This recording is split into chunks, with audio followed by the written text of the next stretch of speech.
Assalamualaikum. Ini adalah channel yang akan membahas pertanyaan-pertanyaan gak biasa dengan cara yang biasa saja. Tonton video ini sampai habis, like jika suka, share, dan komen untuk berdiskusi secara sehat dan terbuka. Subscribe jika menurut Baraya channel ini bagus.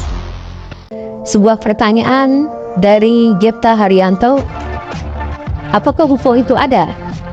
UFO itu ada, tentu saja. Semua saintis sepakat, semua media sepakat bahwa UFO itu ada. Jadi, Baraya jangan salah paham. UFO itu bukan lagi hal yang misterius. Keberadaannya, karena UFO itu sudah pasti ada.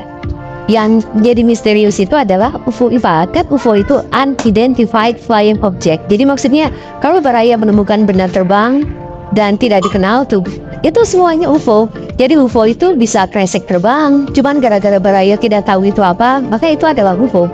Atau Ultraman pula.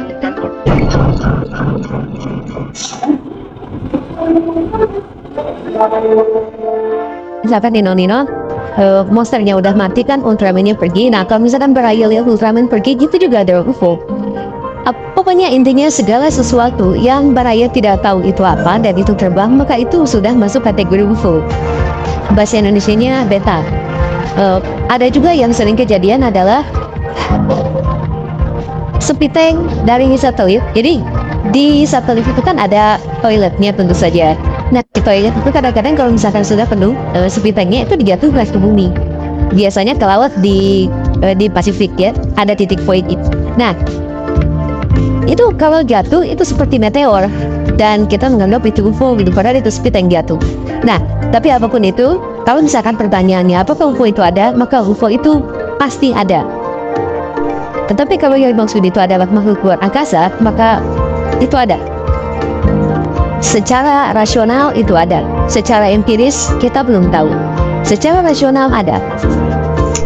Di galaksi kita saja, di Bima Sakti, itu ada sekitar 200-400 miliar bintang.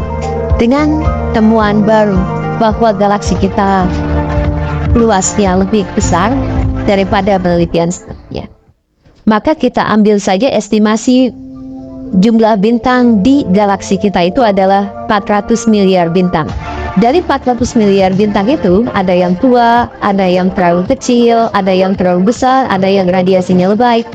Pokoknya kita kurang-kurangin saja. Ada sekitar 5% bintang yang mungkin mendukung kehidupan. Jadi 5% yang dimaksud itu adalah yang punya planet tentu saja, yang tidak terlalu panas, tidak terlalu dingin, tidak terlalu tua, tidak terlalu muda. Kurang lebih sama seperti matahari kita. Matahari kita itu kan umurnya dia sudah menjalani setengah usianya gitu. Sekarang umurnya 5 miliar tahun sekitar, dan dia akan padam 5 miliar tahun dari sekarang. Jadi kalau misalkan Baraya punya umur panjang, mungkin Baraya bisa lihat sama-sama lah matahari padam kapan gitu ya.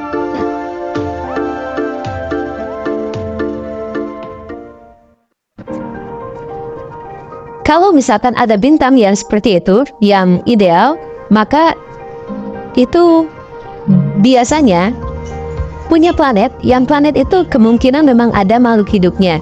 Jadi gini, di 5% bintang yang layak itu, yang saya bilang 5% itu, berarti 400 miliar, 5%-nya adalah 20 miliar ya. Nah, di galaksi kita itu ada 20 miliar bintang yang kemungkinan ada planet yang bisa dihuni makhluk hidupnya.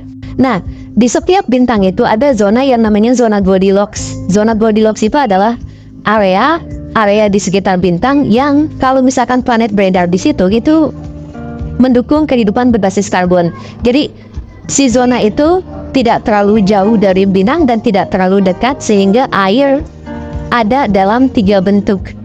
Ada bentuk padat, ada bentuk es gitu ya, ada bentuk cair, ada bentuk gas. Jadi kurang lebih sama seperti di bumi. Jadi si air itu ada 3. Nah kalau misalkan di planet itu ditemukan yang seperti itu, di zona Goldilocks itu, maka di situ kemungkinan besar ada kehidupan.